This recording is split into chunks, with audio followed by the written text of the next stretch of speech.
बच्चों, आज हम कबीर दास की साखियां पढ़ेंगे। साखियां शब्द का अर्थ होता है साक्षी।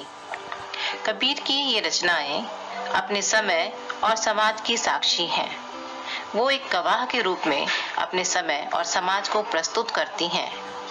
रचनाकार अपनी दृष्टि से पूरे समाज को देख रहा था और उसी समाज को उसने अपनी रचनाओं के माध्यम से प्रस्तुत करने का प्रयास किया है। तो आइए हम इन साखियों का अध्ययन करते हैं। करता था तो क्यों रहा, अब करी क्यों पछताए, बोवे पेड़ बबूल का, अम्ब कहाँ तय खाए। पहले शब्दों के अर्थ जानते हैं। क्यों अर्थात क्यों, पछताई माने पछताते हो, बोवे यानी बोना, रोपना या उगाना, अम्ब माने आम, खाए माने खाओगे। कबीर जी कहते हैं कि जब तुम बुरे काम करते थे, करता था तो क्यों रहा, जब तुम बुरे काम कर रहे थे तो क्यों कर रहे थे। उस समय तुमने परिणाम की चिंता क्यों नहीं की। उस समय तुमने क्यों नहीं सोचा कि जो कार्य गलत है उसका परिणाम भी गलत होगा। और जब तुम्हें उसका गलत परिणाम मिला, बुरा परिणाम मिला, तो अब उस काम को करने के बाद तुम क्यों पछता रहे हो। अब करी क्यों पछताए, अब तुम उस कार्य को करके क्यों पछता रहे हो। बोवे पेड़ बबूल का, जिस प्रकार हम बबूल के पेड़ को बोते हैं उससे बेस्वाद फल ही हमें प्राप्त होता है। ऐसे बेस्वाद फल को बोने के बाद हम आम जैसे मीठे फल की इच्छा नहीं कर सकते। हमें आम जैसे मीठे फल की प्राप्ति की इच्छा नहीं रखनी चाहिए। जब हम बबूल का पेड़ बोते हैं तो हमें अम्ब यानी आम का फल नहीं मिलेगा। इसलिए जब भी हम किसी कार्य को करते हैं तो सोच समझकर, विचार कर करना चाहिए। उसके परिणाम को सोच करके कार्य को करना चाहिए, अन्यथा बाद में पछताना पड़ता है और बाद में पछता करके कुछ भी नहीं होता।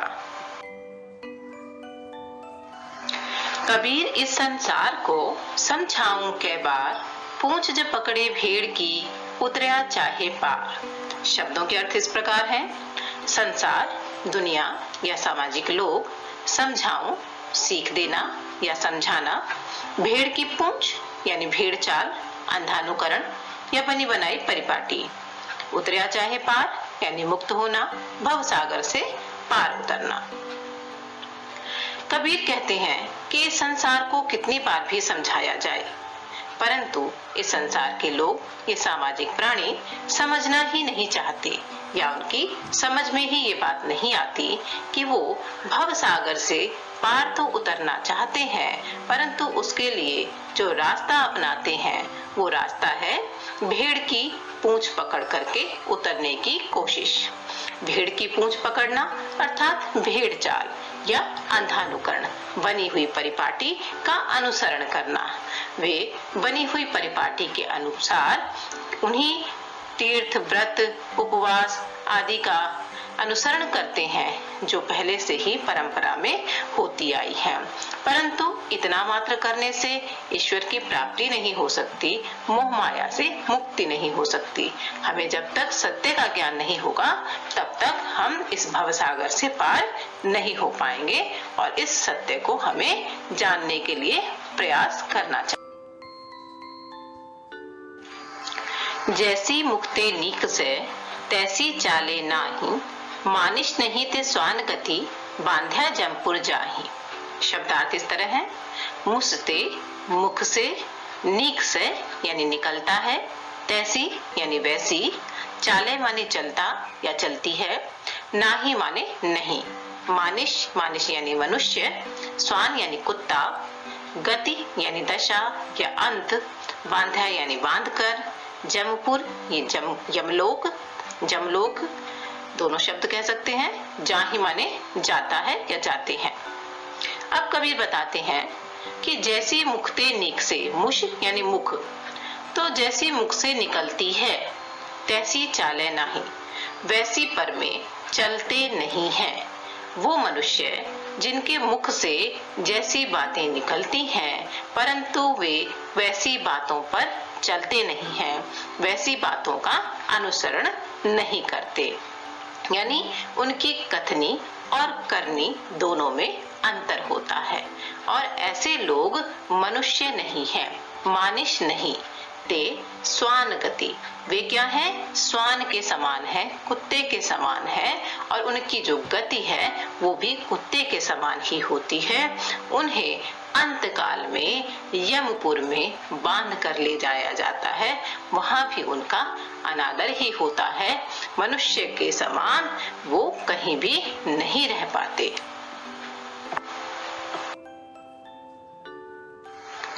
पद गाया मन हर्षिया, साशी कहया आनंद, सो तत नाव न जानिया, गल में पड़ गया फंद। शब्दों के अर्थ: हर्षिया हर्षित होना, साशी यानी साक्षी, साक्षी या गवाह, कहया माने कहकर, आनंद माने आनंद, तत् माने तत्व, मूल अर्थ, नाव नाम, जानिया जाना या जानना, गल माने गला, गले में, पड़िया माने पड़ गया या पड़ता है, फंद माने फंदा या फांसी। अब अर्थ देखते हैं। पद गाया मन हर्षिया, बहुत से लोग ऐसे हैं जो ईश्वर के पद गाते हैं, भजन करते हैं और मन में हर्षित हो जाते हैं, बहुत ही खुश हो जाते हैं। साखी कहया आनंद, साक्षी माने साखी, साखी कह करके आनंदित हो जाते हैं। परंतु ऐसे लोग मूल तत्व को नहीं समझते। सो तत् नाम न जानिया, ऐसे लोग नाम के तत्व को, ईश्वर के नाम के, नाम माने नाम, ईश्वर के नाम के तत्व को नहीं जानते और न जानने के कारण उनके गले में फंद पड़ जाता है, अर्थात मोह माया का जाल, मोह माया का फंदा, मोह माया की फांसी उनके गले में पड़ी ही रहती है। वो मूल तत्व से दूर रहते हैं, मूल अर्थ से दूर रहते हैं, वो ईश्वर के वास्तविक ज्ञान से दूर रहते हैं।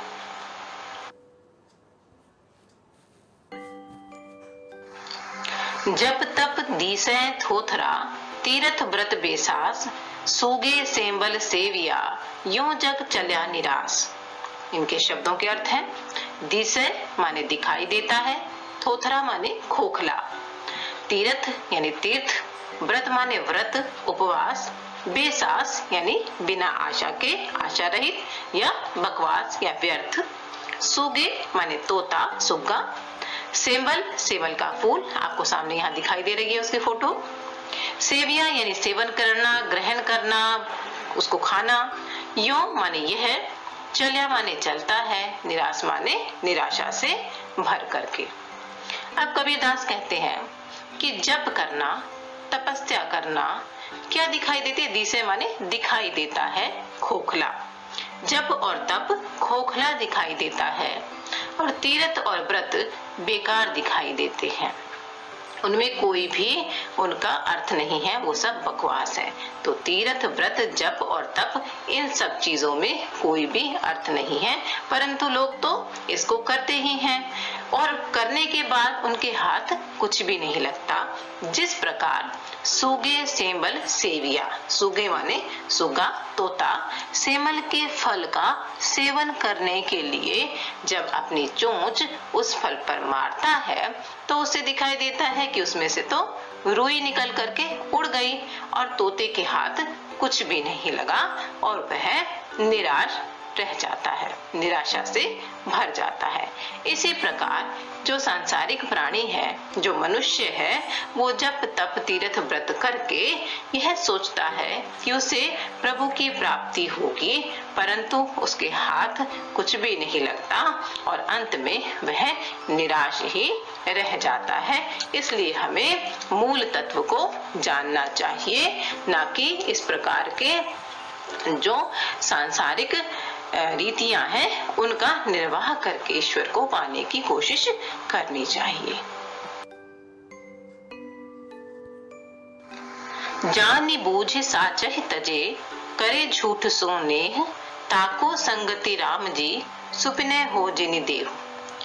शब्दों के अर्थ जानी माने जानते हुए, बूझी माने समझकर, बूझकर, साचही माने सच को, सच्चाई को, तजे माने त्यागना या त्यागते हैं, सु माने से, नेह माने स्नेह, ताको यानी उसका या उससे, संगति यानी साथ, संग, सुपने माने स्वप्न, जिनि माने नहीं, देहु माने दो।